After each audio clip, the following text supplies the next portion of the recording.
Samantala, dumulog sa Department of Justice sa mga karpentero at security guard na iligal umanong inaresto ng mga pulis sa Dasmariñas, Cavite. Ayon sa abogado ng mga nagrereklamo, inaresto ang mga guard at karpentero noong January 6 ng 18 pulis kahit walang warrant of arrest. At di umano'y sinaktan pa ang mga ito. Kasama sa reklamo ang Chief of Police ng Dasmariñas, Cavite na hindi pa naman nagbibigay ng pahayag sa ngayon.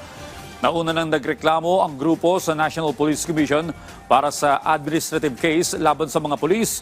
Pero sa DOJ, umaasa silang makakasuhan ang mga ito ng illegal arrest, arbitrary detention at perjury. Meron isang karpentero na nung nagtanong kung ano yung ginagawa, bakit nandoon, bakit sila inaaresto, tinutukan ng barel sa batok, tapos sinubo yung barel sa bibig, yung isa naman pinukpok ng barel sa ulo, yung isa tinapakan yung ulo.